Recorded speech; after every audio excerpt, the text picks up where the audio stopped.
Hello and welcome everyone. This is ActInf Lab Livestream number 36.2. It's January 26th, 2022. Welcome to Active Inference Lab. We are a participatory online lab that is communicating, learning, and practicing applied active inference. You can find us at the links here on this page. This is a recorded and an archived livestream, so please provide us with feedback so we can improve our work. All backgrounds and perspectives are welcome, and we'll be following good video etiquette for live streams. Check out activeinference.org if you want to learn more about what ActInf Lab is up to, or if you want to participate in any of the activities, which include live streams in the communications organizational unit, but a ton of other stuff is happening. Today in 36.2, our third discussion on 36, we're going to continue to learn and discuss this paper by Sims and Pezzulo, 2021, Modeling Ourselves, What the Free Energy Principle Reveals About Our Implicit Notions of Representation. And we're going to have a nice jumping off dot two as we do, and have some questions written down and prepared. Other things will spontaneously arise, and if anyone watching live wants to just write a question in the live chat, we can also address that. We'll start with an introduction.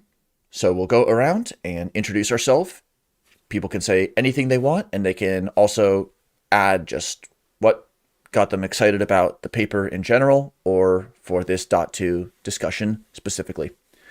So I'm Daniel. I'm a researcher in California, and just excited to see how this representation discussion influences our own self-representation, and that at the individual and the lab scale moving forward. I'll pass it to Blue. Hi, I'm Blue. I'm an independent research consultant in New Mexico, and I am excited by this paper because in our previous discussions, we're, as usual, left with more questions than answers.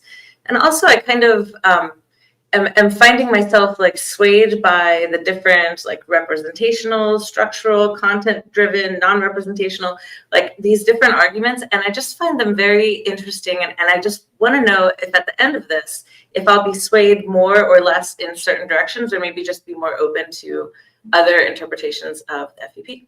And I will pass it to Danielle. Hello, I'm Danielle. I'm a cognitive scientist at Google with a background in language evolution, language development. I'm really interested in thinking about how humans evolve the ability to model other minds. So interested in how this discussion can contribute to that, and generally interested in how really good frameworks like the FEP can help kind of encompass other frameworks and revise them. Awesome. Dean? Hi, I'm Dean. I'm up here in Calgary, in Canada, and a little bit of recency effect. I started watching Ozark the last season, and so I'm trying to plug this paper in through what would Marty Bird do. So that's kind of my little twist on modeling. So back to you, Daniel. Who is Marty Bird, and what would he do? Right. Exactly. Great question. Well, that's all we prepared for today. So no, we'll go into the discussion. But we have some things written down. Is there anything just off the bat that anybody wants to just ask or jump into, or like a figure or a quotation to begin with, or we can look at some of the things that we had written down? Okay, let's just start with what we've written down, and then of course at any point we can branch off. Okay. I think a big theme that we'll probably return to again and again is this idea of moving back and forth from non-representational forms to representational forms. In the paper, they introduce 4 different facets of representation, and then how each of those facets can be approached in a representational or non-representational way. And although the image here shows some solid black lines, that was kind of the discussion was, is there movement across these areas or blurriness? So maybe, Dean, what is there to say or start to explore with representations emerging, like almost precipitating or crystallizing out of something non-representational, and then the reverse process of something that is more representational submerging back into something that's less? Well, one of the things the authors did talk quite a bit about in terms of the functional aspect of this was the vicarious nature. And then they also talked quite a bit about whether or not somebody who's sort of moving in that radical enactivism space still has to be able to differentiate and get include some of the temporal aspects of what might pop up and become something that we can stabilize in model or representation form. But then it has to also be able to disappear, right? It also has to not necessarily consume everything in terms of our attentional fields. So I'm not really sure exactly how that works itself through. But I would think that it's difficult to say that even if we're in a flow state, that there isn't some moment when we do reflect in that mirror. So that's kind of where I'm at. I don't have any answers per se, but I don't want to get stuck in the idea that it's just a on-off switch. I think that there's a bit of a moment of dimming and then relighting. So That makes me think about certain paths that our thought takes over these 8 cells. Like when we're in the representational side, when we're dealing with the representation, how do we take that tetrahedra and look at the 4 different sides? And then how do we stay within a column looking at just the organizational aspects of a system and then move north and south on that? Do these kinds of knowledge or cognitive transitions happen all the time? Do they have other names that might be more familiar than using some of this philosophical language? Like, what is it? Are there any times in our days where we're dealing with something representationally and we shift to a non-representational version within one of these categories or across categories? So I was just thinking of that actually, like, what does like organizational representation look like? Like that is like a map, like a structural representation, a content-related representation, and a functional representation. And like what do these representations look like? Like, and how are they different? I was just thinking about that. Let's go to the definition of the organizational representation, just to kind of remember.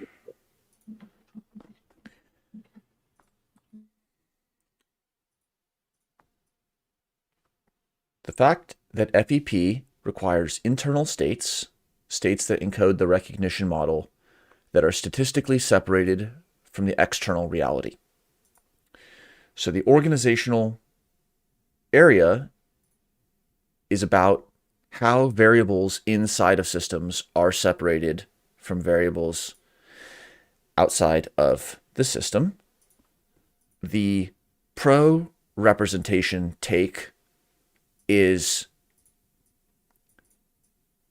there's an evidentiary boundary, the Markov blanket, and there's something on the inside that is doing something like a representation on what's outside. So that's the pro-representational take. Then the non-representational take is where we get into the ecological and the enactivist persuasion. And that's where the authors say that some have approached this Markov blanket structural formalism, even though we're talking about it in the organizational, not the structural facet, in a manner that suggests a non-representational view. And they argue that just partitioning two coupled systems like agent and environment with a Markov blanket doesn't imply that the behavior of the agent is explained by anything related to an internal model that's doing anything like capturing the structure of the outside world. So you just use like organizational and structural, like in this like big hobnob. But so my question was really, what does an organizational representation look like? And so I'm hearing that you answered that there are clearly defined boundaries in organizational representation or partitions between internal and external states. So like when I have a representation in my mind that's organizational, it is like your boundary is different from like, is it only your own boundary, or is it like the boundaries of each individual agent are organizationally represented in your mind, or is it just the boundary between you and the outside world? And how might that differ from structural and content related? Like, what do these different representations look like? That's what I'm trying to see. Like, would they be maps, and how would the maps be different? The structural, which does come up several times in the organizational definition. So we see structure coming up, the structure of the system in how it's organized, but what is the structural specifically? Okay. Having representational vehicles that are structurally similar to the state of affairs in the world that they stand for.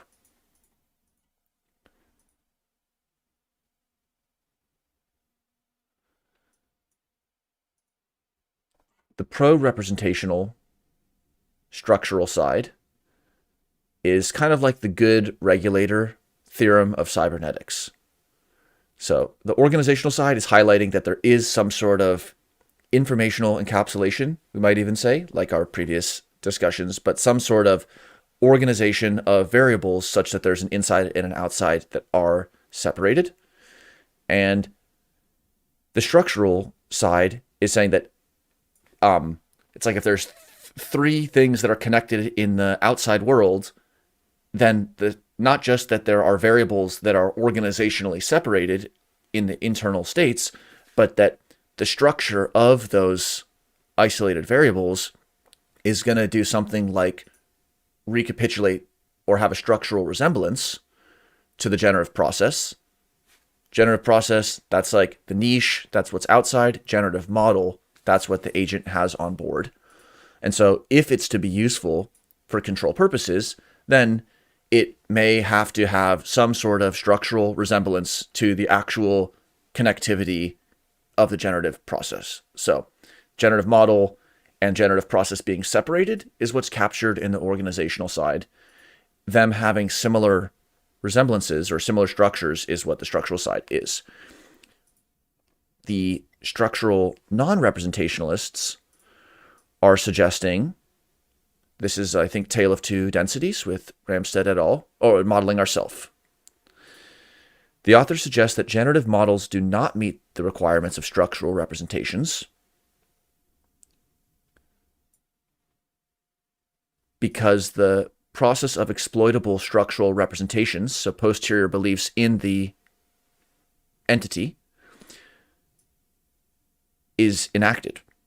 And so it doesn't necessarily have to recapitulate the form of the generative process. So maybe one could be skilled in the performance of driving without having variables connected in the way that a car pieces are connected.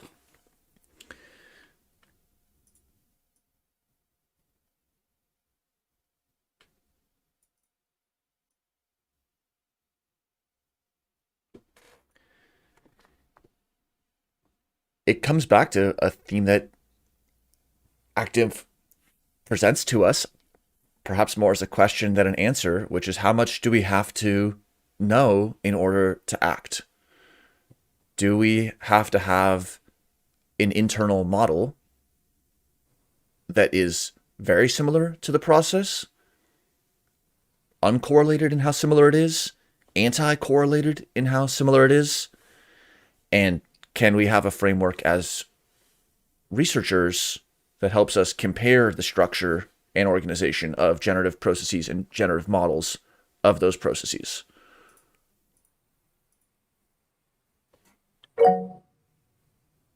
Yes. Go for it, Dean. So I'll put this out there and then people push back or say it doesn't make any sense. From what I read in the paper now, because I had to go back over and look at it again, if I were to try to draw a simple comparison between organization and structure, organization would, you could see it as being something as being either in or out. So you could be inside a cell or outside of a cell. And in our minds, we can tell, we will draw those partitions and then we'll decide what's in or out. Structural, I think, takes on more of the entailing question, something that Serval brought up in the chat, which is, so once you've decided whether something's in or not, is there something else that now can be seen as being superordinate to that from the perspective of sort of what's wrapped around now the thing that's in, or what can sit upon theoretically the thing that you've now decided is foundational to whatever it is you're looking at, and what can be set aside as not being important to what you're looking at. So again, pull that apart and say that that's wrong, but that's kind of what I try to read into what the readers or what the writers were saying. So it's just my interpretation. Thanks, Blue. So I just wonder, in this organizational representation, do you draw a distinction between, I mean, clearly there's one between like what's internal and external to yourself, but are you also trying to like draw distinctions between what's internal and external to your computer or your refrigerator or your best friend or your child? Like, are you making a representation of everything that's internal and external to every other thing, or is it only with respect to your own self versus environment? I would think it's when you do that. I don't know that it's implied that you do it all the time, but if you choose to do that, I think that that's something that's pretty easy to tell the difference around.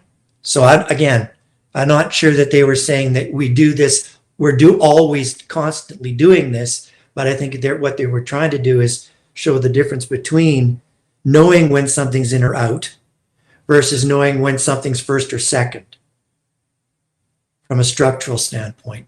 That I don't want to put words in the author's mouth, but I did hear that in the words that they were doing to try to parse those two things and give each their due, as opposed to saying they're just the same thing overlapping. Let's try one little thought loop. So let's start with Blue's question of what does an organizational representation look like? So we'll start in that very top left cell and then shift the focus towards the structural components and then challenge the structural representation, but stay within the structural domain and then see if that can result to us making it back to a non-representational organizational framing. So what is a good organizational, what's something that is classic vanilla organizational representation? Well, that's something that is well separated in terms of variables inside and outside the system.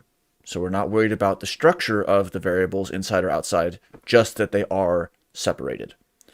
So computers seem like pretty clear cases where within a program, you could have variables that by design are separated through like an intermediate variable, or computers and hardware, like two computer systems could be totally separated except for an interface like a USB port or something.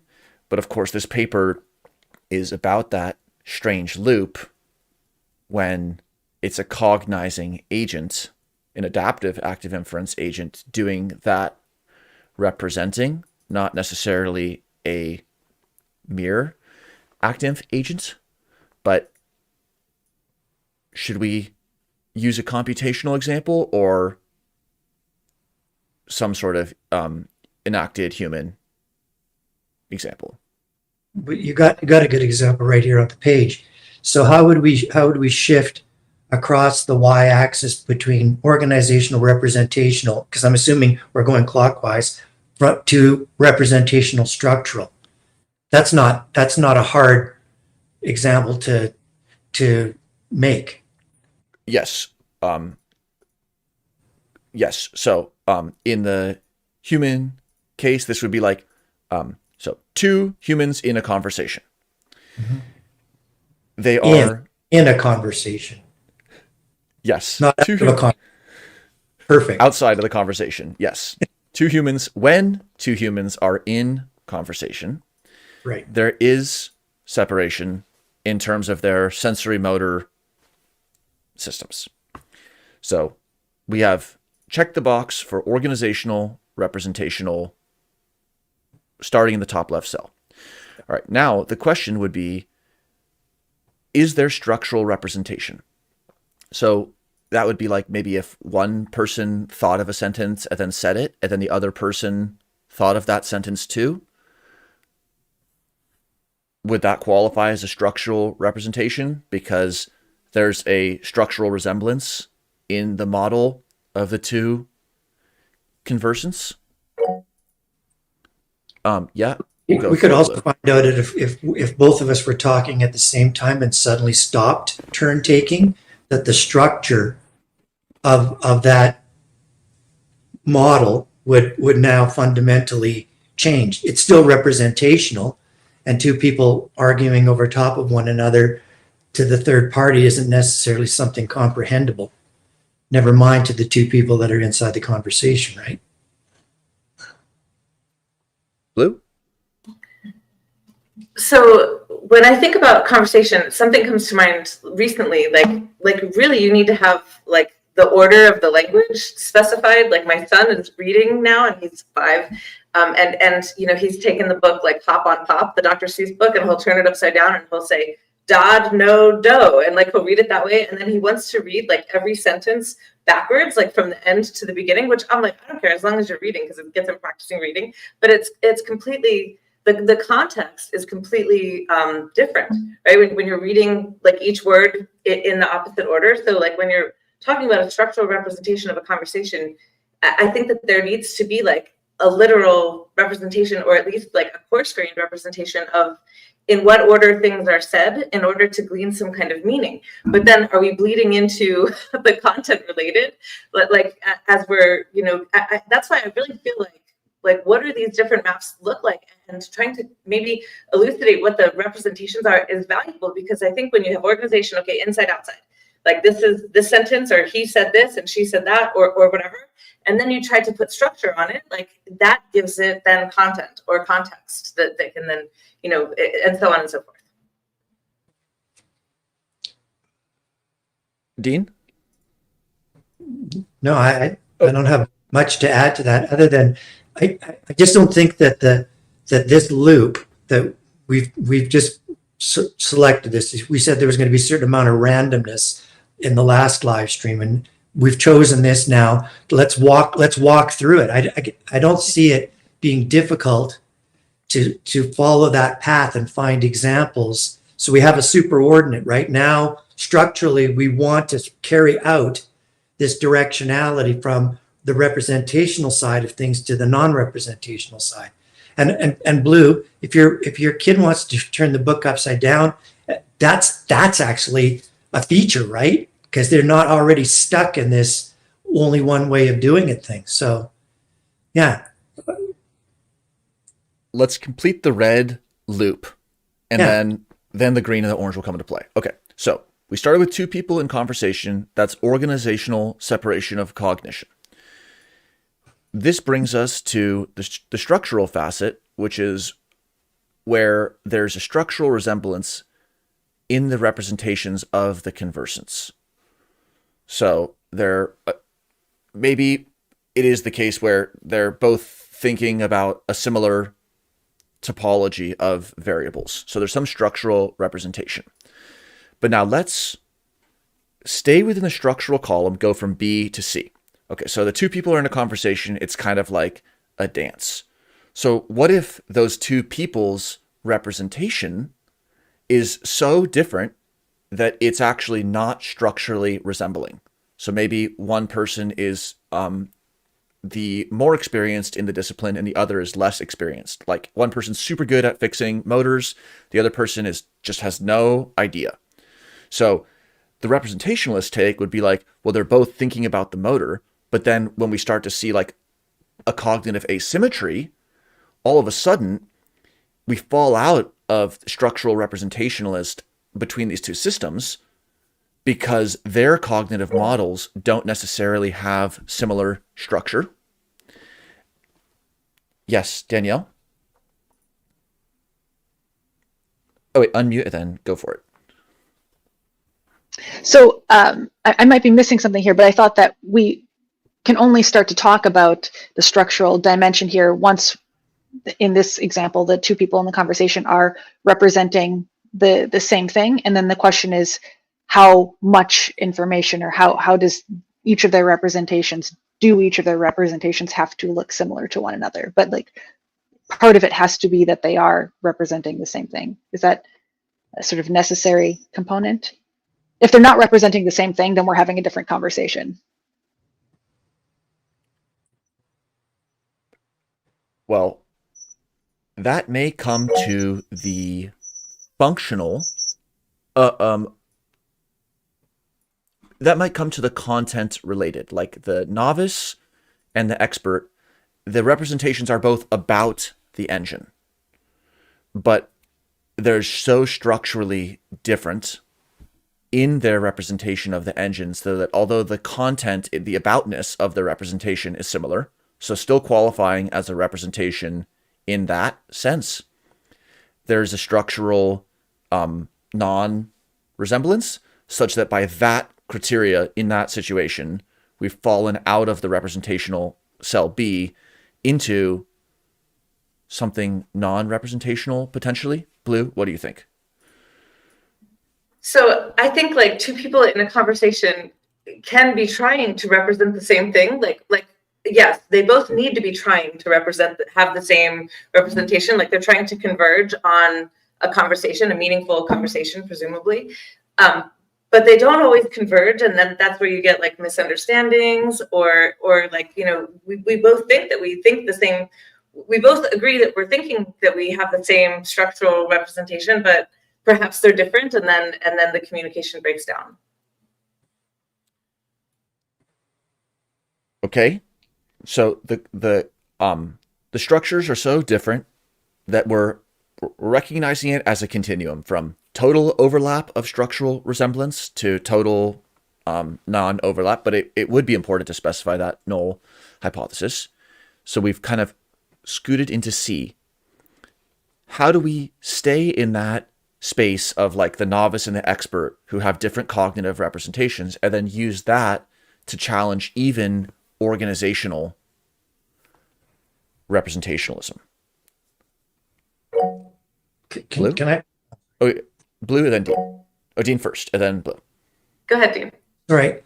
I want to just go back to Danielle's point. So if we're structuring a conversation, normally we turn take, but if we're playing in a band, we're all playing at once and then we stop playing. So I think we can start with structure too. It's just deciding how we want to signal, right? So I don't think there's necessarily an order that we have to start with organization first. We can actually start with structure first as well. Yeah, and I think a conversation is a particularly challenging example because we're representing two things. But we're representing what the other person is trying to say, and then presumably what the conversation is about is something else in the world that we could be representing. Exactly, yeah. Blue?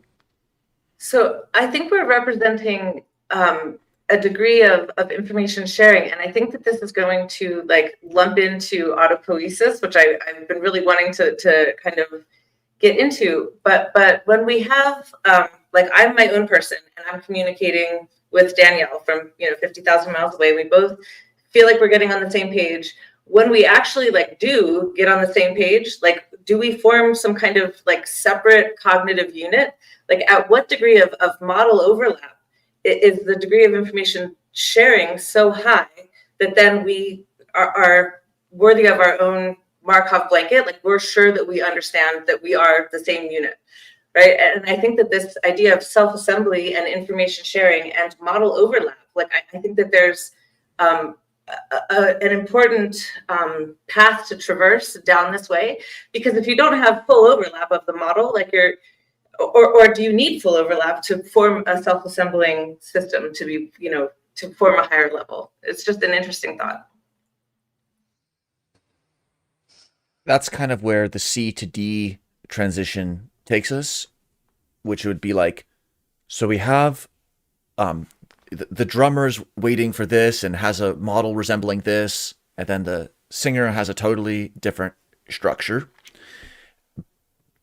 And then when we think about the whole cognitive system, it doesn't deny what we recognized in A, that there still is like the sensory motor separation, but we've reached that point by those people or roles being part of a larger, non-separable extended cognitive system. So almost by recognizing the interaction, so here we focused on the separation in A, and that's what granted us the representational cell. But we've returned to seeing that partial information encapsulation within some type of broader structure where none of the entities have like the band level representation. So hopefully other people can think of other like ABCD examples. But when we were at B, we kind of started branching off into like talking about the content related things, the aboutness. So here it's like two people do have a structural resemblance in their internal model, and it's about the same thing.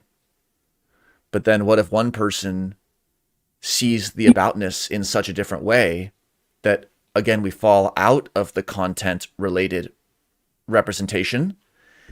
And then how would we move from there back to C, where all of a sudden the cognitive models, in a sense, don't have structural representations, resemblance, because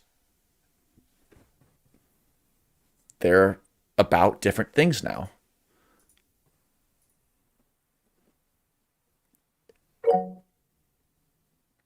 Danielle? So would this be like in the case of two things that are so analogous that they share a lot of structural similarities? I'm thinking of like Dedry Gentner's work, that you can actually draw lines between the individual aspects of the concepts, but they could be about totally different things. But two people talking about these things can form some sort of structural similarity in the representations, and it's just like an entry point into being able to think about all other things. But the aboutness really has nothing to do with it. Dean, then I might want to ask me on that. Yeah, I don't know if this answers that, Danielle, but from my space, I'm thinking the difference between, say, a distracted driver who's looking down at their phone between the seats and somebody who's got that information in a heads-up display on their windshield, right? So content twice, but structurally presented, one as a distracted state and one as a contiguous state. So I don't know if that answers your point, but I think we know the difference, right? In terms of where the content is structured and how we're trying to contextualize each matter. So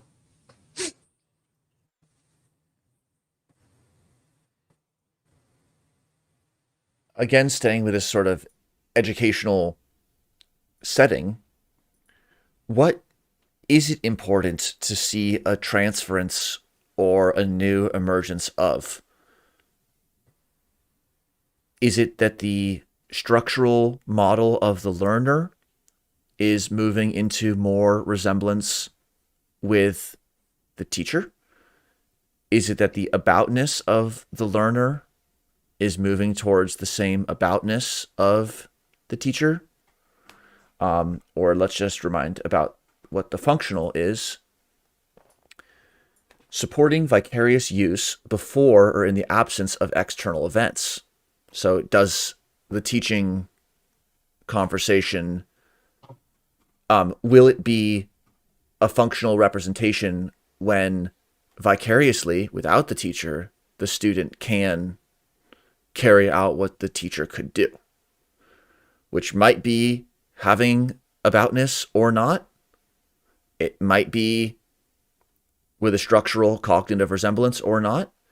It might involve total informational isolation, putting us squarely in A, or it might involve some type of challenging of that in D. The reason why there's not going to be, I think, a precise answer, because as the paper lays out, even for the same scenario, people do have different perspectives. So it's not like we're trying to take a scenario, then classify it into, well, that one's like an A, B, E, G, or an A, C, E, H. Like that is probably not what one of the outcomes could be. But these are all perspectives that we could take on a given scenario. And they do reveal interesting things about the systems of studies. Anything else to add on this sort of like looping around the cells, or should we push on?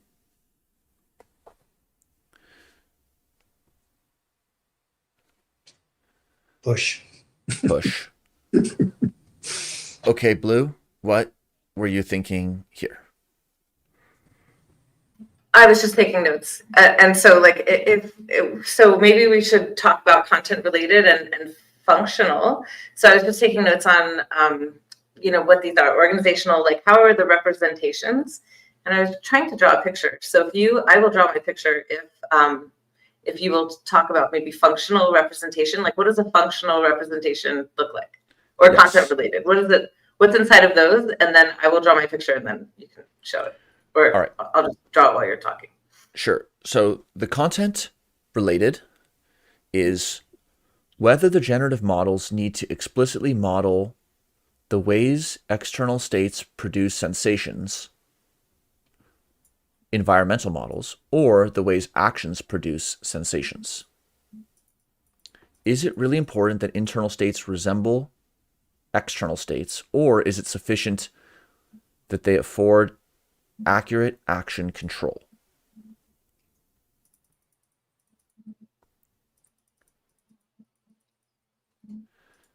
So, let's just say there's a spotlight that's shining photons onto the eye. The content of the cognitive representation would put us more, we'd be more in the representational camp if the cognitive model were truly explicitly modeling the ways in which the photons hit the retina. Maybe.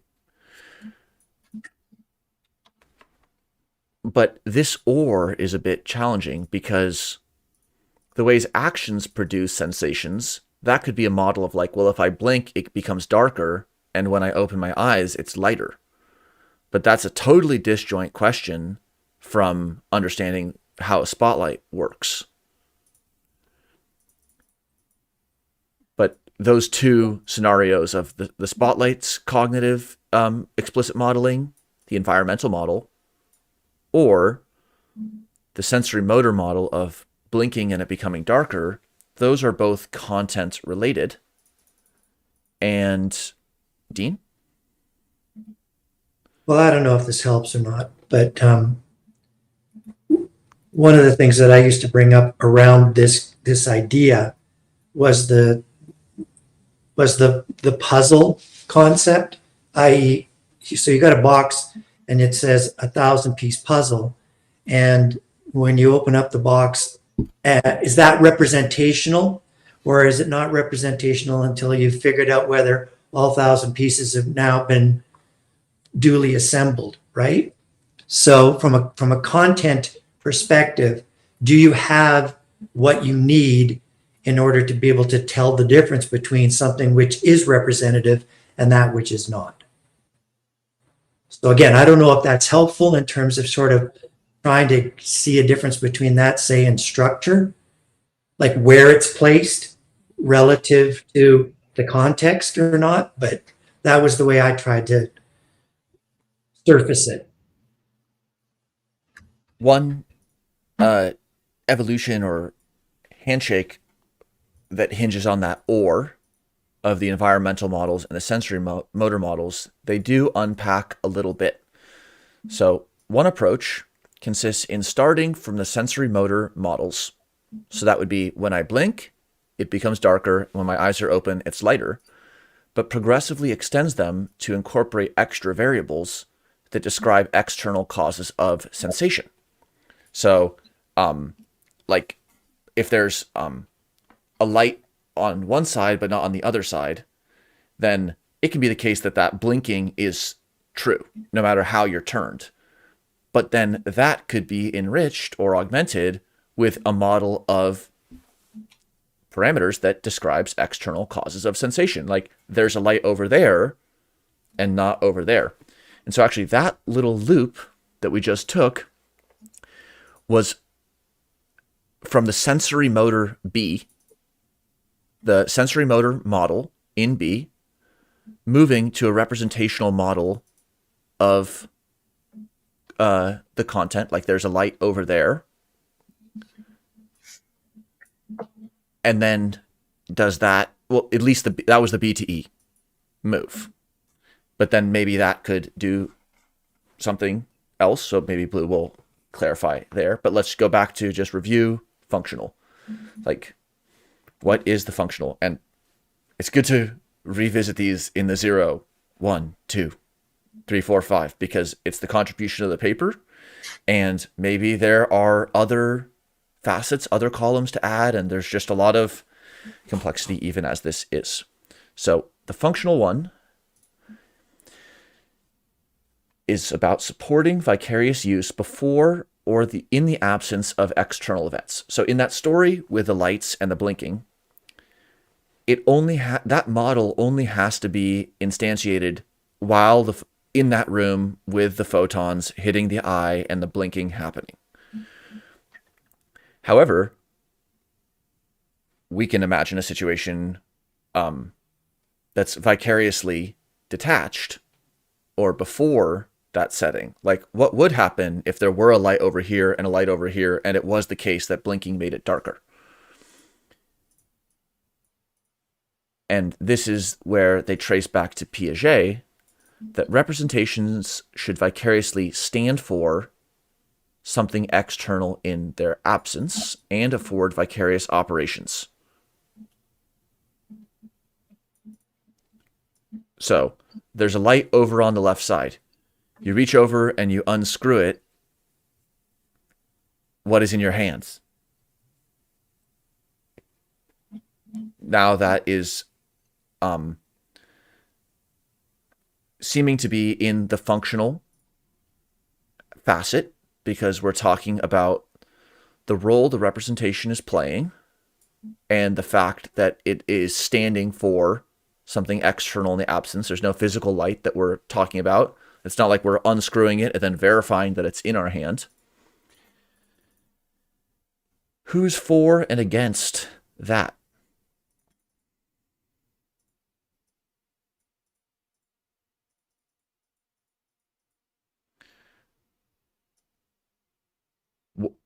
What functional roles do internal models play during free energy minimization? And does minimization require the internal manipulation of variables in ways that resemble vicarious operations in the classical Piaget account of representation?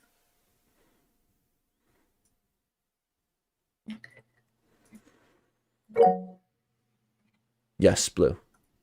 So this might be like I don't know, maybe it's the easiest and also like the hardest to get a grip on.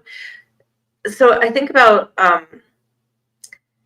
like, so if we have a representation of internal variables that like are functional, like a functional representation of a functional internal representation, is this like doing like you manipulate the variables internally and then manipulate them externally? Like you plan to reach for the cup to take a drink of water, and then you reach for the cup to take a drink of water, but you have to have like the internal execution prior to, or maybe simultaneous with the external execution. Is that like functional representation? Like you plan the action and do the action, maybe separate or maybe together? Is that what functional representation looks like? Let's go with a reaching for the cup, because as Danielle noted, like conversation, improvised, spontaneous conversation of reflexive entities is one of the hardest cases, but it's the one that we have. So that's awesome. But we're going to be talking about a adaptive active inference agent reaching for a mere active inference agent. So in the Sims other paper we discussed, now we're talking about the case of unidirectional integration rather than the multi-scale reciprocal integration. So the person is separated from the cup. There's a separation of the cognitive model of the agent from the cup. The structural side, if the internal model is cup-like, or it features a cup variable touching a table variable, and then another edge that is engaged of the hand touching the cup, for example, that might be a structural similarity. But I think that's part of the debate is, how could there be a structural similarity when it's not a cup in your brain, which we kind of talked about last time. Like, how could you have something that structurally resembles a car if it's your brain and body? The content related, encoding environmental contingencies or sensory motor contingencies. So it could be the case that a certain sensory motor action will result in picking up and grasping the cup, whereas another sensory motor action is going to result in the shattering of the cup. And that could be analyzed in terms of correctness. The functional representational question would be like the vicarious detachment of the sensory motor loop from the cognition. So then it would be like, if you were to pick up that cup, then you dumped it, what would happen? And then someone says like, well, water would fall out. So in that case, it is like there's a functional representation, whether or not it resembles the structure of the cup.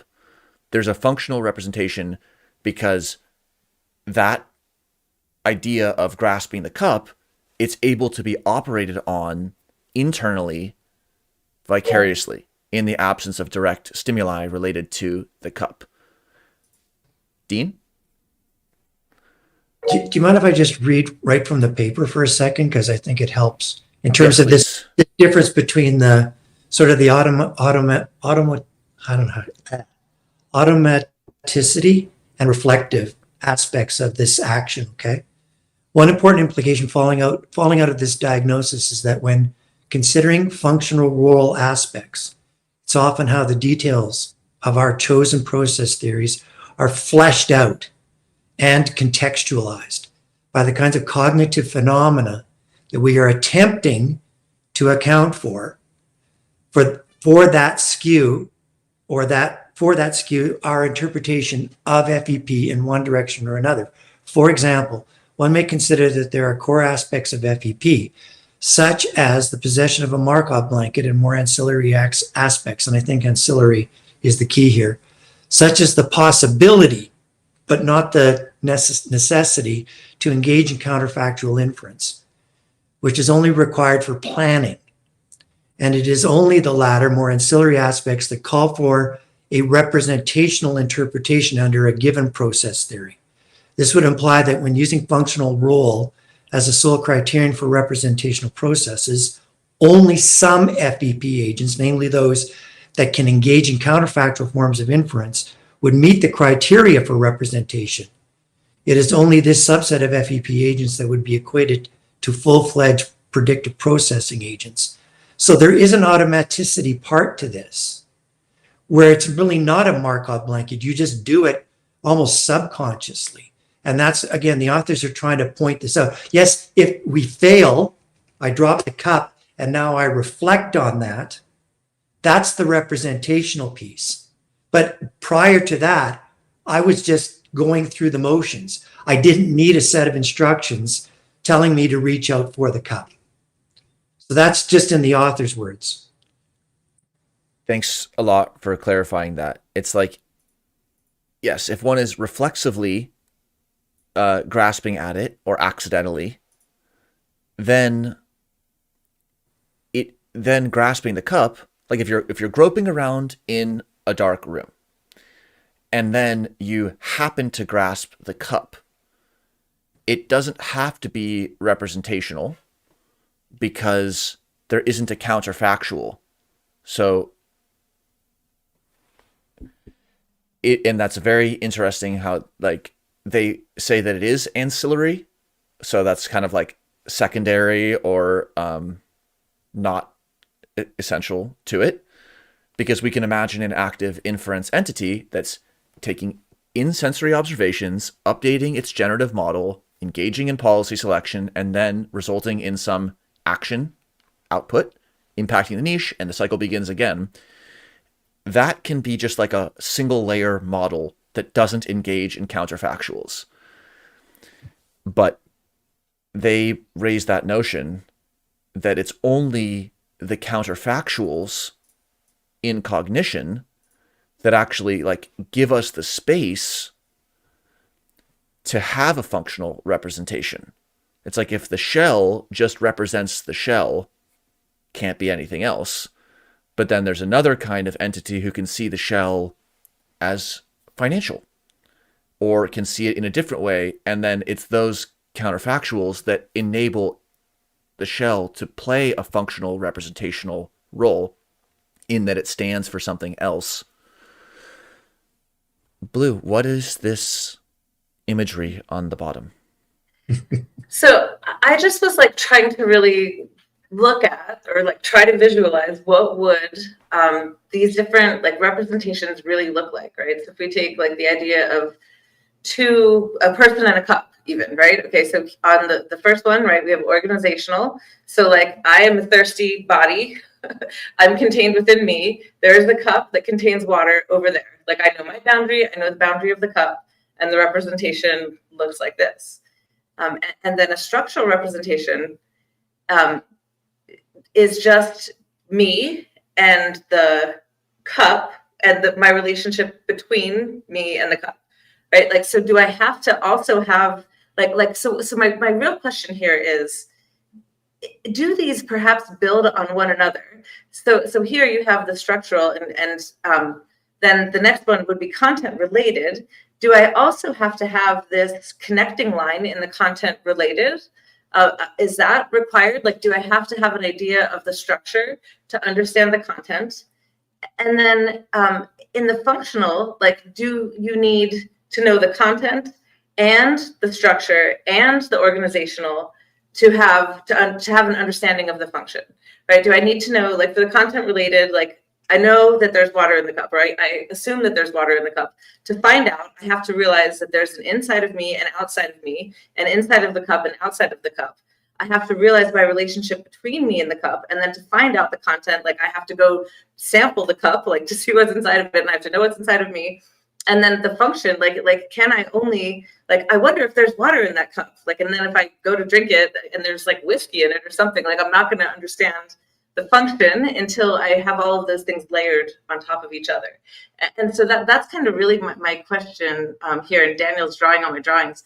So, but really, like, I just wonder if there's levels of increasing complexity between these different kinds of representations, or if it's just merely the structure, the organizational, and I don't need these boundaries between self and cup in these other models. Maybe it's just the line without the circles in the structural, or the no external circles and content related. So I just want to know, like, what you guys maybe think of that, if there is a layering here, because I was kind of layering them up, but I don't know if that's really the right mental representation.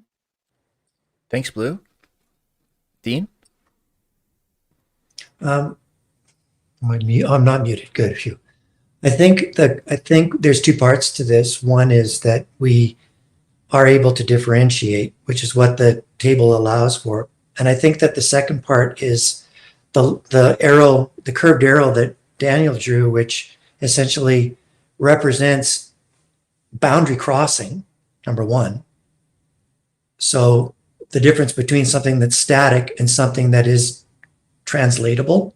And then the second part of it, I think, without going back down the rabbit hole that we almost fell into in the point one of this, when we started talking about free will and can and will and the orthogonal piece of that, I think what it speaks to maybe is that it's not a question of free or encapsulated. It's a degree of dependency question when you throw that curved line on this sort of tiled representation and start moving across a boundary.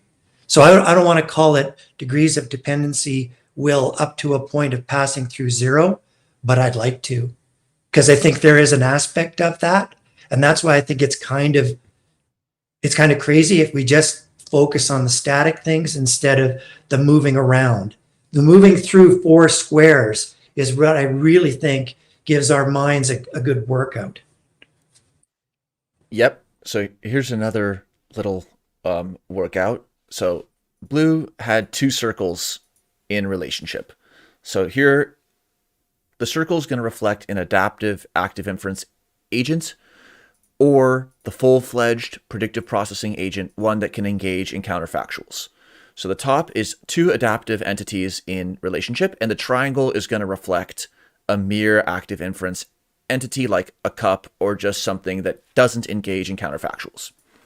So organizational is the separation of the systems. So that's very similar because it's just describing there being a Markov blanket separating the systems. The structural representation is having vehicles that are structurally similar. So it's simpler in the lower case. Triangle out there in the world, is there a structural resemblance? That would be very representational. Whereas if they were cognitively imagining something different than a triangle, that would have less resemblance. But that gets challenging with adaptive because we're modeling ourselves, modeling each other, blah, blah, blah. So here's them modeling the conversation, and that's where there's sort of like very complex dynamics, which is how can we have a structural similarity about a conversation with another person? But it's simpler in the adaptive mirror case. The content-related representations encode environmental contingencies or sensory motor contingencies. So like in this case, the triangle, it is the case that it can rotate clockwise. And so this entity does have a good content-related representation if it can actually turn the dial to that way. And again, that's a little bit more complex in the reciprocal case. But in the unidirectional case, this red arrow is a content-related representation of the actual motion in the world. And then this last case is the functional representation. And here it still is, it could be more structural.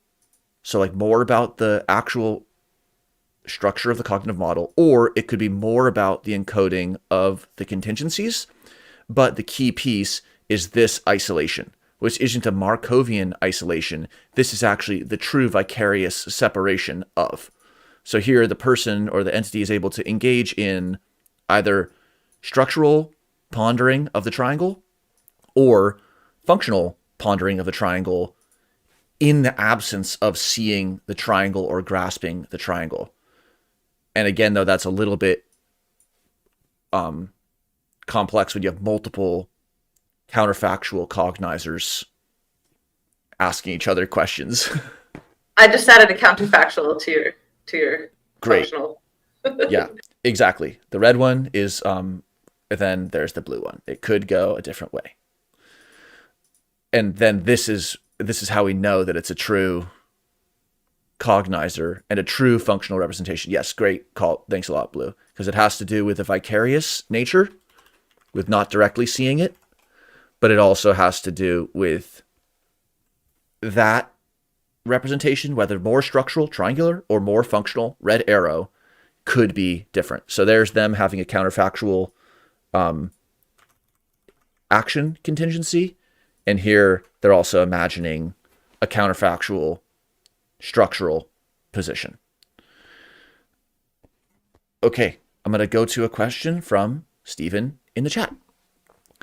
Stephen asked, how do we resolve the use of the term functional as used in correlational dynamics? So that's referring to some of our earlier discussions on like functional and effective connectivity in neuroimaging, and the term functional in terms of having cognitive counterfactuals.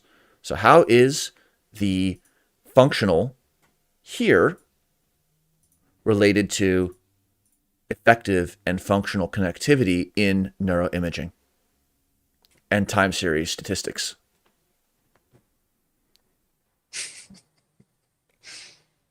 I'll give a first thought. It's not that it can't be linked or connected, but they are different namespaces and they're totally different. The functional connectivity in the time series is about how changes in one variable through time influence another variable through time, or are associated with changes in the other one through time. So it's not a mechanistic causal relationship per se, but it's just that changes in one variable have an edge reflecting how changes in some other variable change. That does not engage either of the pieces that we're highlighting here, which is the vicarious or standing for nature, nor the counterfactual nature. So it is a different use of the term functional. Functional is an overloaded word. And so, yeah, it's not that you couldn't have a paper that was looking at functional representation and using neuroimaging and using functional and effective connectivity of brain regions while individuals were engaged in functional representation. But that would a little bit be like the star was the star of the movie. It's just using a word in multiple senses in a way that may give some ambiguity to those who don't parse out the different senses extremely clearly. Is that fair to say, or does anyone have a different thought? Functional can also mean teleological, like the function of something, essentially. So there's many uses of function, and I think it's interesting that it has come up in these different spaces. Blue? So I do agree that like they're disconnected, but I am able to perhaps see a relationship in like functional connectivity and also in counterfactuals. Like, so when things are functionally connected, like one drives the other, right? And then the counterfactual is like when things are not functionally connected, there's no like, corresponding correlation, right? So in the exploration of functional connectivity, you have to have all of the data points like over a time series. So you have to like you understand functional connectivity through the exploration of counterfactuals. Does that make sense? Okay. How about this? Functional connectivity, the term, it is a functional representation that cognitive scientists use, because it could be otherwise. They're engaging and they're saying region A and B have functional connectivity because I did the time series statistics in SPM and we got this value. And so that functional connectivity value is able to be used in subsequent internal cognitive representations. It stands for something, and it can be engaged with in a counterfactual way. Like, what if it would have been stronger? Then what would our conclusion have been? Or what if it would have been weaker? What would it have been? And then Stephen wrote, these are definitions and ways to name could be where the ontology working group could have a future role. Yes, ontology development in active inference, and how will we even make the decisions of what terms to use in what senses, and disambiguate the uses and the different corpuses that we are looking at.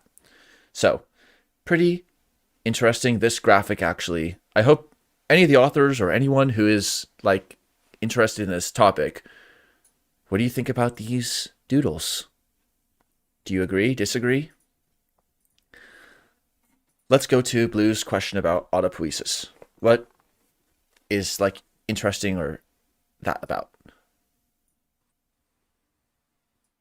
Just really where it comes in, and I think we kind of brought it up earlier in our in the sharing of a model, so is sharing of a generative model necessary for self-assembly, or even the attempt to share a generative model? Is that a necessary component of autopoiesis? And at what level? Like organizationally, structurally, content related, functionally, like at all the levels? I just wonder like how these things are related. And when we were talking earlier about having a conversation and trying to make your models align with one another through information sharing, and like we saw with the computational boundary of a self about self-assembly and autopoiesis via Mike Levin, just about the informational sharing between subunits leads to the formation of a larger cognitive unit. And so I was just wondering about model relationships and forming a larger cognitive unit. Like we were talking about the conversation, and then we have complete overlap of, yes, we get it, we grok, we're there, and then we form a larger cognitive unit. And is that on all aspects? Is it just related to content, structure, organization, or function, or all of the above? Just what anybody thinks about that. All right. So, and we saw this actually in Matt Sims' earlier paper, the biological symbiosis, right? yes. The autopoietic system is capable of producing and maintaining itself by creating its own parts. So it's kind of like the ship of Theseus plus crew. They're able to be modifying and reconstructing the material basis of the system. On one hand, that maintains an organizational separation of like the cell and the surrounding in terms of the realist interpretation of a Markov blanket. At the same time, the autopoietic process does not need to have, well, it involves ingressing and outgressing material, so that does blur the boundary. And structurally, it doesn't need to be the case that the autopoietic process of the cell has like a blueprint or a structural resemblance of the cell. It could just be subunits that are non-representational. They cannot engage.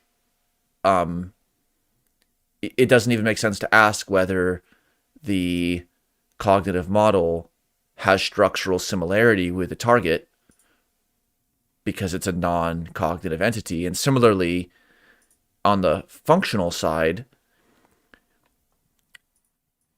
the enzymes can't engage in counterfactuals that, synthesize the lipids and add them to the membrane. So, is information a representation?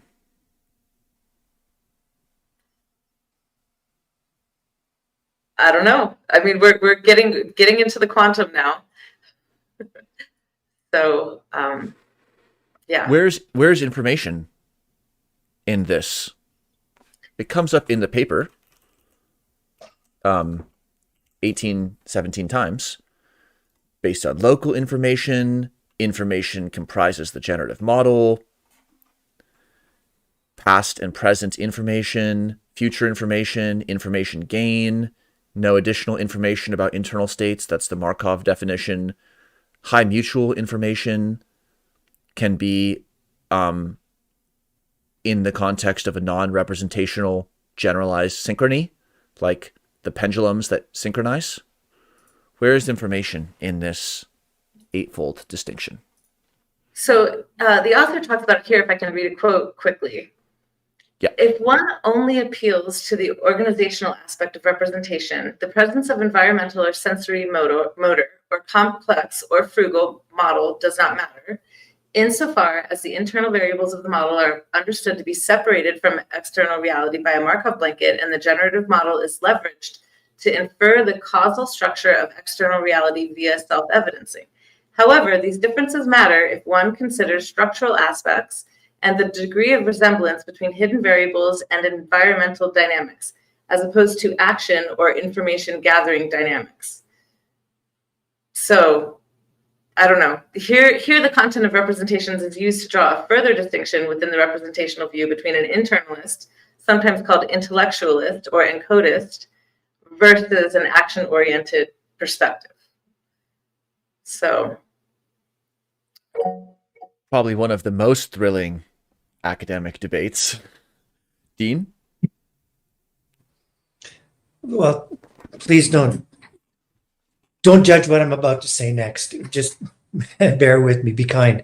So in this representation, for example, where we've got this table, if we were to look at those lines, each one of those horizontal lines, because there's 3 I see, and each one of those vertical lines, because there's 4 I see, and we realized them as a standard XY graph.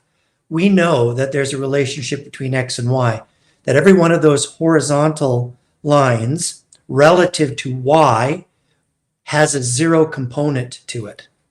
And we know that every one of those vertical lines relative to X has a 0 component to it. So most people will look at the blackness of that relative to the white background, and they'll just see something material separating. But if we actually look at it graphically, and we take Daniel's idea of the tetrahedron, every time we round an edge and change direction on that tetrahedron, there is a 0 element that allows for that boundary crossing that we, again, don't pay as much attention to. And so from an autopoietic standpoint, you can actually see where something like a Markov blanket both separates and leaves the potential open for that transfer or that crossing or that transition. So when we're modeling ourselves, the last paragraph of the section 5 of the paper, they wrote, arriving at an FVP as synthesis. So some non-zero number and 0 view depends upon which representational criterion we are assuming when either considering FVP central constructs or considering specific cognitive phenomena through the lens of a process theory under FVP. Do we include the 0 piece of this or not? Tentatively? Fully? Or do we willfully ignore it? Hence, in the end, the debate about FVP may reveal more about us, our criteria, whether we want this to be a material thing and not include the 0 aspect of it, and our interest in particular facets of cognition than does about the representational status of FVP. So I just want to kind of bring that, again, don't judge me because I could be way wrong here and I may be overfitting. But I think that the autopoietic part of it, we can see both the separation and we can see the portal in a line if we choose to include both. That's kind of what I wanted to bring up. Okay. Very interesting, Dean. Thanks. Here's the unfolded tetrahedra. There's a few shapes of paper that can be folded into a tetrahedra. One looks more like a parallelogram, and one looks more like an equilateral triangle, where it just kind of like folds up like the petals of a flower. So these 0 lines. So there's the 0 point of within a facet, representational and non-representational. That's almost like the 2 sides of the paper. Like, how many triangles are here? Oh, 4. How about 8? How many triangle units of paint do you need to paint this? 4. No, 8. 2 sides. So the 0 is like the thickness of the paper. And that's also when you fold it up, that's like inside versus outside of the tet. And then these 0 Y lines are like the movements from one face to another face, where it's also thin enough as to be imperceptible, especially when it's laid flat, but it makes all the difference to move from one side to another. How do we use moving through 0 in this eightfold or other cognitive models? How do we use that to increase the efficacy or the fluidity or the accessibility of models?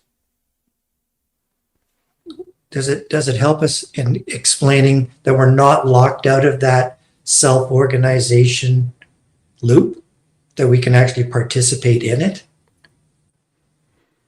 Is that the first thing that it tells us? That we're not locked out of that ability to self-generate? That was a question. That wasn't it. I wasn't questioning. It was like an honest, sincere question. I think so. One supportive or complementary component would be, this is sort of a map. This is like a cognitive map. And someone could say, this side of the paper is better than the other side, and this is my favorite face. But it's presented as part of a larger knowledge structure such that the learner could engage in counterfactuals. Like, what if we were on the other side of the paper, or what if we were on a different face? So this allows, for example, individuals to reflect their understanding of the lay of the land, but also communicate their preferences. And as the paper shows, different individuals do have different outcomes in terms of their cognitive conclusions. And that's what reveals the super fascinating thing about us. And that's why the paper is modeling ourself, what the free energy reveals about our implicit notions of representation, not free energy principle modeling representation, what the free energy principle reveals about representation, which would be a slightly different paper and title. So just the scholarship and the sense-making phase that only very few have to engage in, like Sims and Pezzulo have, is to make these maps. And then bring the perspectives that were not integrated to be shown as just different locations in a phase space. Like, we put 4 zeros, but so it's not as simple as just like 2 numbers. But if it was just 2 topics being against each other, every perspective could have like a position in that phase space. And then what do we do with that?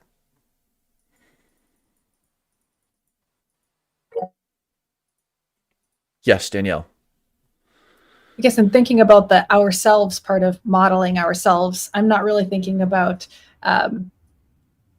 all humans and the way that our minds work. It's more of the academic conversations that have been happening around the sort of intellectual tradition that's been happening around representation. And so the contribution of this paper, as I see it, is that, look, we've got this framework that does a lot of work for us in a lot of different disciplines. And if we apply it to this conversation, this intellectual debate that's been happening, we can reveal implicit assumptions of the debate itself. And what emerges is that perhaps as an artifact of particular examples that have been used to understand representation, we see one side of the coin or another. We can see these, we pull on these different dimensions that are laid out in this paper. So I guess it's just important to think about, and disagree if you disagree, but the ourselves is really just about the way that philosophers and cognitive scientists have been thinking about this. Nothing is true. This is not revealing something about cognition per se. It's more about the implicit assumptions that have been kind of unfolding and how we're thinking about the discipline. Thanks for that. Just like there was a sort of hinge on the functional being used in two different ways, another sense of representation, one that might be more commonly used outside of cognitive science, would be like representation in terms of different perspectives or identities in a group. And then that made me think of nothing about us without us, which is used in different contexts, but basically has to do with participatory decision making, that decisions are not being made in a way removed from the people who it influences. And that has to do with representation. No taxation without representation, for example. And so cognitive science is actually in a nothing about us without us, because if there's just an academic discussion, especially an unexamined one with a lot of implicit baggage about a hyper intellectualized, hyper abstracted scenario, or like we like to study representational organizational cases where it's super clean. These are the ones that we study. These are the model systems. These are the kind of careers that have been built in academia, for example. But it's about us in the broader sense, like humans, and then even us as cognitive entities. And so it is the philosophers and the literature that is in this paper, as Danielle kind of highlighted, that's the modeling ourself. The selves there are the participants in the discussion around representation, which of course has been textual, abstract, English speaking, qualitative, other adjectives. So it's another interesting connection there. Blue? So definitely, like the subjectivity that Danielle highlighted is a big part of perhaps why we have these organizational, structural, these different like viewpoints. But maybe something that I don't think is really emphasized too much in this paper is kind of the realist versus instrumentalist viewpoint of active inference. And so there's a pretty big argument in the literature, and I think probably the math is not the territory maybe gets into it the best, maybe, or in the most detail of the papers that we've studied here on this stream. But you know, there's people that say like active inference is a way to model the cognitive process or the action perception process that we all undergo. And then there are people who say that this is actually happening in a computational way in the brain. It's not a model of, it is how it works. And so there's this ongoing like vision, fusion, feud happening in the active inference community also. And I just wanted to highlight that because, yeah, because you may not know. Thanks a lot, Blue. I pulled out a few quotes because I also noticed that it was one of the earlier quotes when we were talking about the, I think, organizational element. So look at how often reality comes into play in these discussions. So internal variables of a model. Okay, so we're talking about instrumentalism, right? Like models are understood to be separated from external reality by a Markov blanket. Wait, reality? And the generative model is leveraged to infer the causal structure of external reality. So it flips 4 times in that sentence from reality, from model to reality, back to model, back to reality. It doesn't make it right or wrong. It's just a very interesting epistemic artifact. Because within the reality of the model, like the reality of the map, it is the case that the internal variables are separated. And if the model is trying to do determination on that level of reality, like maps trying to infer maps, that is reality. But then that's not the sort of layer one external reality in the sense that many people often mean or use it. Dean?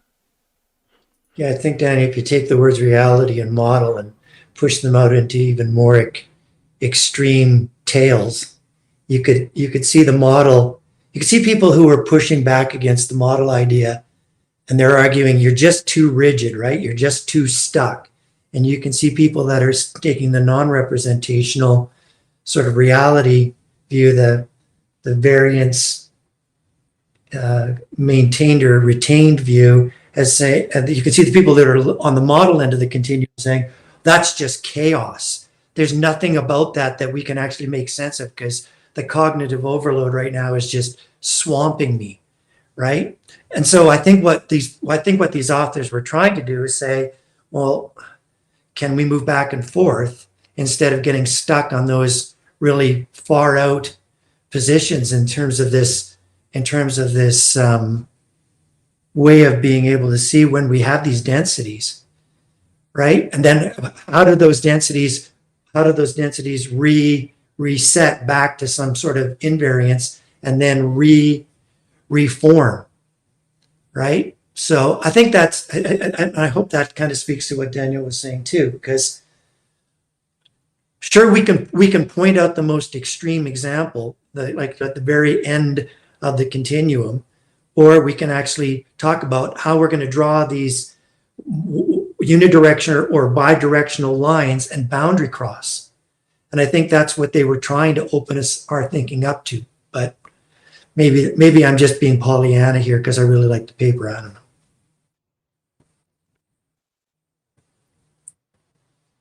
Interesting point.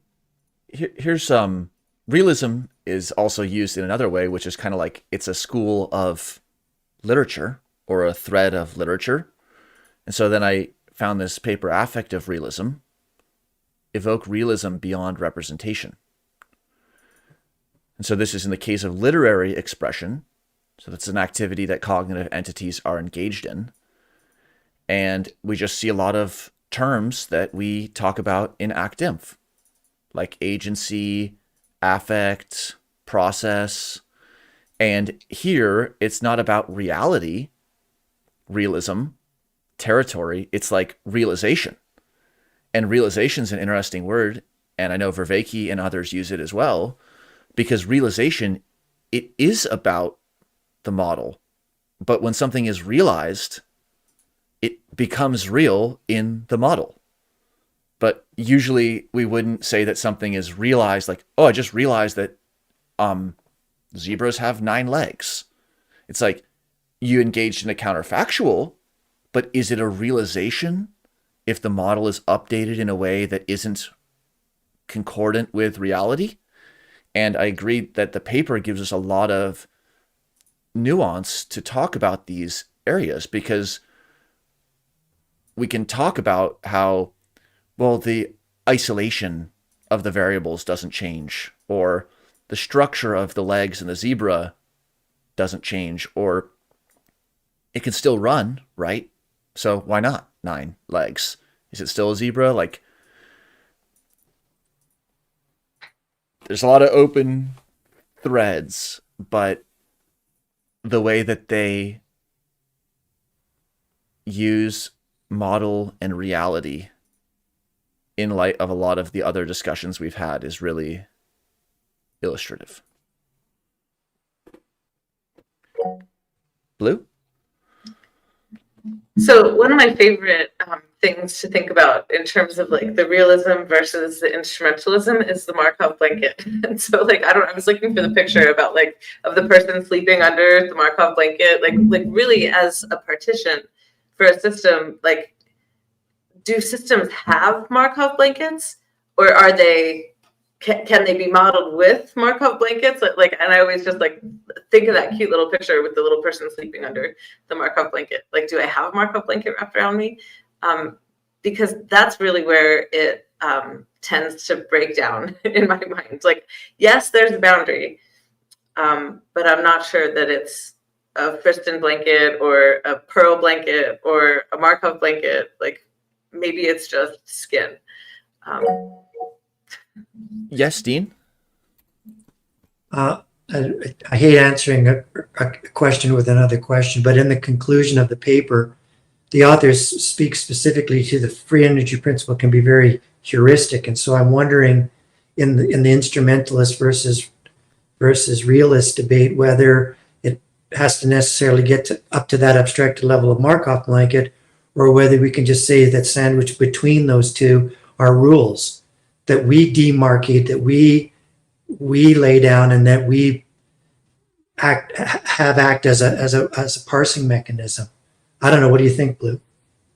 Like, are rules things that we can just get our hands on right today, instead of having to go all the way up to figuring out what a Markov blanket is under this set of circumstances?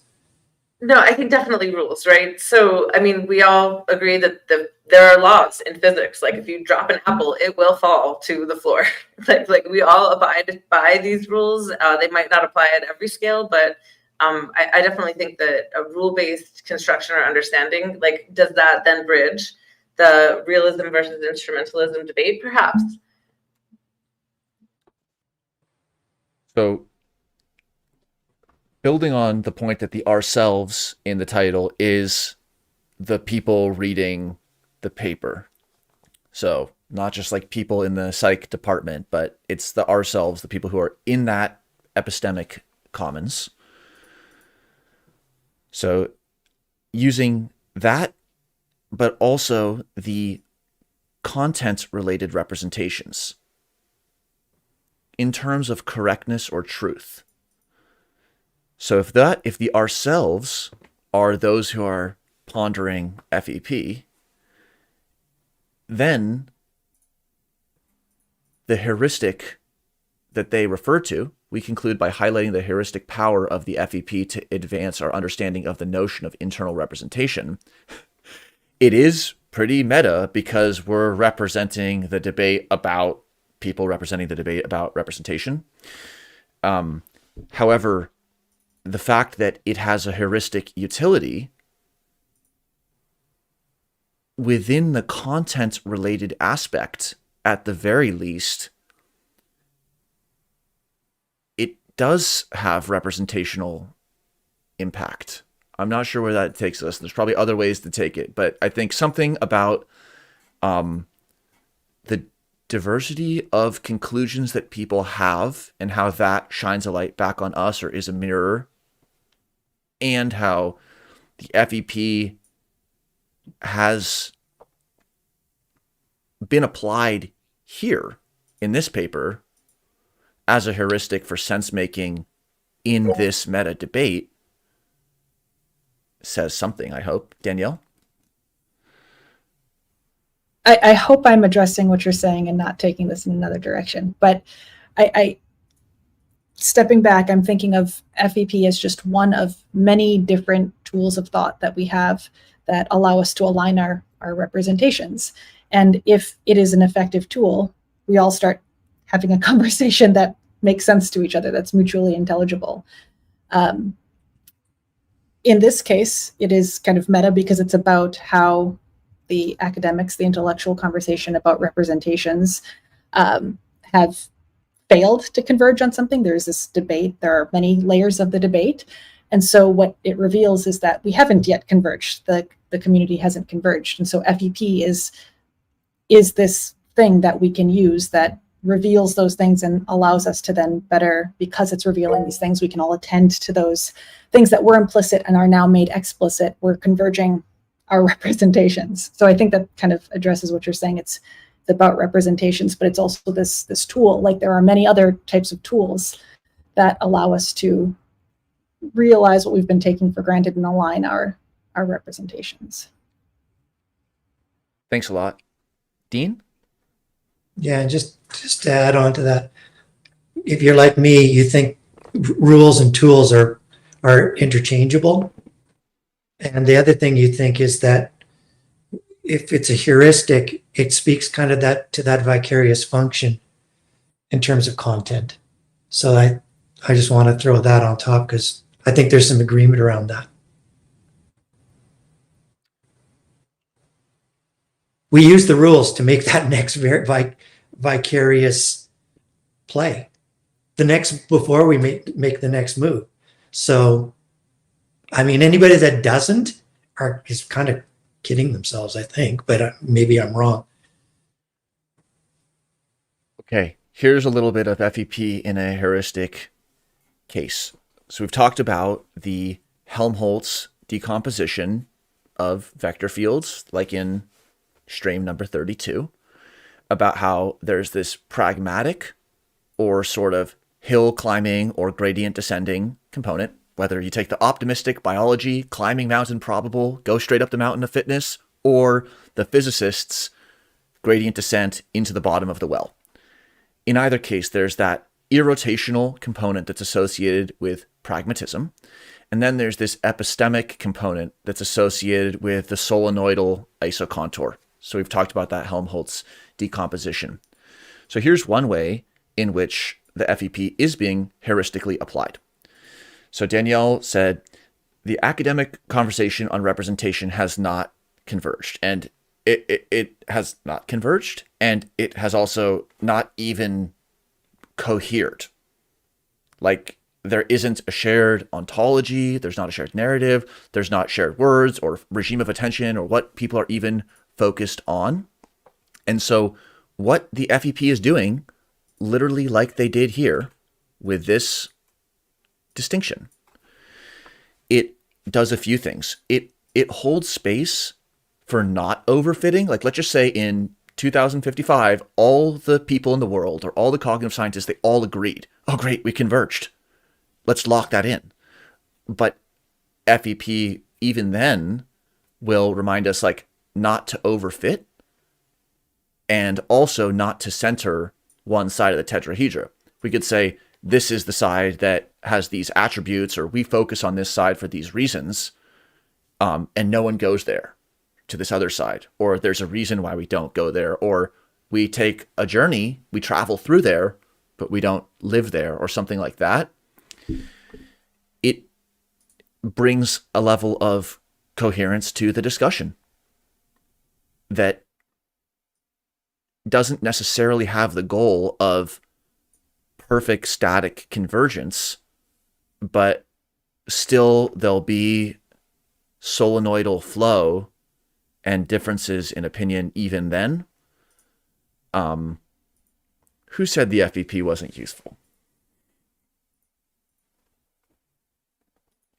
Well, and maybe this is obvious, but is that not what any good theory does? Like Blue said, well, gravity is true because if I drop an apple, it will fall. Yeah, so the theory of gravity does the same thing. It allows us to kind of converge our representations. It's just that the theory of gravity is not itself about representation.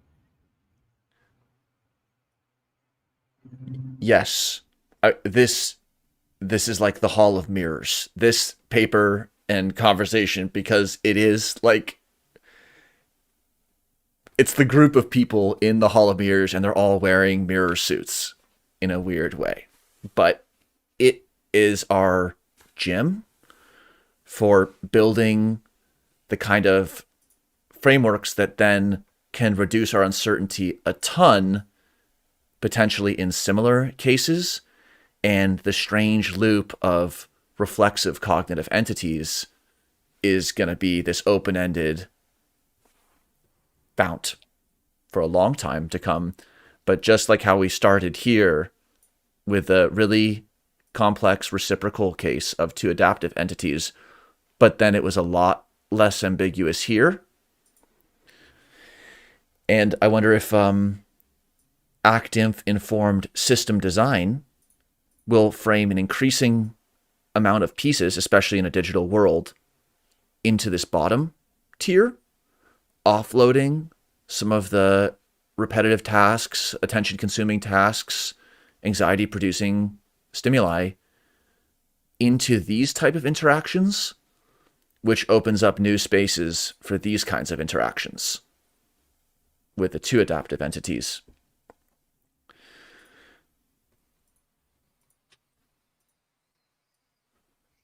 To return to that having or possessing a Markov blanket, just one quick point was, which we already even read the quote, which was a core aspect of FEP, such as the possession of a Markov blanket. So is the Markov blanket the system, or does it have one? Those are both realist. Or is it modeled as having? Is it modeled as being? Those are instrumentalist ways of similar framings. And how do we know what the core aspects are? What does that stem from? So there's a ton to learn and discuss there. And then let's look at in just our last few minutes, any of the other topics. And if anybody wants to highlight one of these, or also maybe as we jump off from 36.2 to 37 and beyond, when we discuss free energy, a user's guide, but also we just continue on our paths, like, why does it matter? Not all these papers maybe make the argument for why this whole representation debate matters. So what is the pragmatics that make this meaningful, make it important to fund people working on it, or the way that it influences the technologies that we're developing, rather than just a pure info gain, reduction of uncertainty question? So any topics here, or any thoughts on how this will or could or should influence our action selection going forward?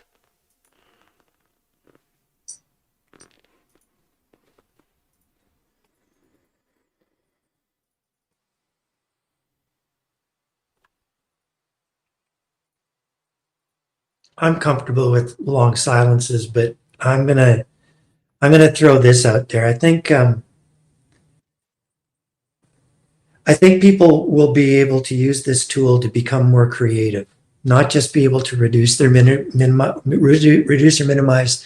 their prediction errors, but actually have the confidences to come up with new and different ways of looking at problems that we probably didn't have in our toolkit before, in terms of being able to come up with something different. And so I think the first thing that it does is it allows for a boundary crossing that maybe we constructed in our minds before, but we're seeing less and less of it as being a hard stop. And there's now maybe a little bit more say in whether to go or don't go. So that's what I would think that this kind of work is maybe opening up, unless somebody comes and shuts it down. And I can't speak to what outside forces would find terribly threatening, but I'm sure there are some out there. Outside. Blue? So I'm not sure if this has any pragmatic value, but I'm certainly interested in kind of really exploring sensory motor engagement and structural representation, and maybe synesthesia. I know Daniel's been to Meow Wolf, but when you're playing these invisible, the invisible harp, and it's could you structure a room, draw a map in a room, and your goal is to kind of like an escape room, but your goal is to navigate your way through based on sound, right? You ting the things and you have to find the right sound. You have to play Mary Had a Little Lamb, and then you get to your prize at the end, or you get to get out of the room. And so I wonder creatively, Dean was saying, really these maps, these representations, can we get literally out of our own representation and into the feeling of an alternate representation? And what would that feel like or be like? And that's also why I brought up blindness. If you ever wake up and a totally, my power went out the other night, and it was black. I mean, no moon, nothing. It was just whoa, total darkness, right? No little blue light from the plug or nothing, right? So in these total darkness situations, you have this representation of what does my house look like? Where's my flashlight? You have to be able to navigate yourself in a totally dark situation, which is very foreign, to go find a flashlight. And so I like these kind of boundary pushing experiences, and because they really force us to examine our own model and perhaps allow us to explore the kind of models that other people use. Thinking through other minds is this case with the adaptive agents in dialogue.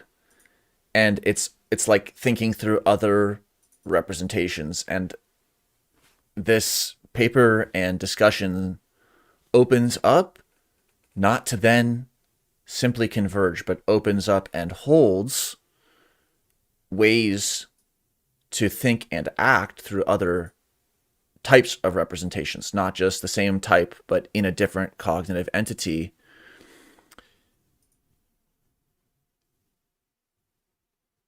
It comes up a lot.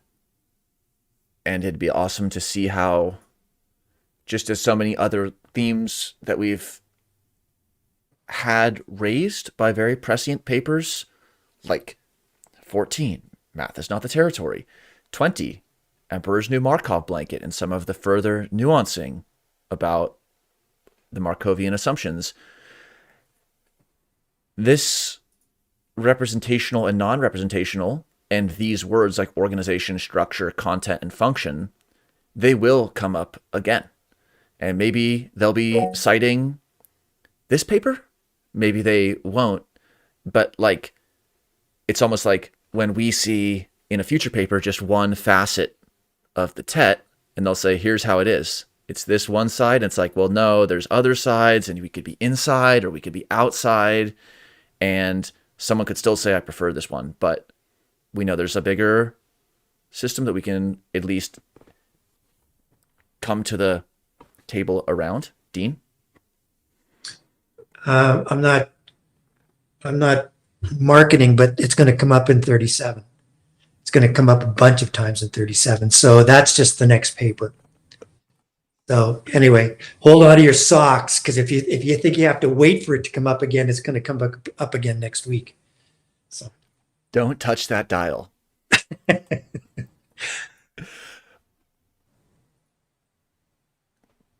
Thanks a lot for the awesome sequence. This was a somewhat complex or intellectual paper. I mean, they're all written, but this one was like challenging topics, a lot of different perspectives. And then not only did they hold it open for all of the different perspectives, but then rather than pick a winner, they flipped the table in the end and posed it not as an answered competition for us to then have like domain specific clarity of action within, but really a challenge on multiple levels for researchers who are familiar with FEP and not. The big question we asked was, can the free energy principle help us advance or even resolve the long-lasting debate on internal representation in philosophy of mind? We certainly asked. So, if anybody has any last comments they want to make on anything, they're welcome to. Give somebody else the last word, so I'll get this in real quick. I think that if we're still arguing about whether or not representation and modeling is heavily dependent, like that there is a dependency, I think that the more philosophical views that we see come up around FEP and active inference, the harder and harder it is to make the case that we can remove that dependency or somehow just see the scale-free aspects of this tool. That there's actually a heavy dependency on what we're going to get out of representation or non-representation based on our awareness or our realization that every time we cross a boundary, that is just an independent act. That's a highly dependent act. So that'll be my last word. So I just want to give a final comment. We talk about instrumentalism and realism, and then there's like the third axis, right, of utility. And I really think that this paper was super useful in prompting new questions, in holding up these different views of representation and non-representation and in these different categories, and allowing us to really kind of view them through like a partitioned framework that I think will drive future questions and really be useful in helping researchers formulate their theories.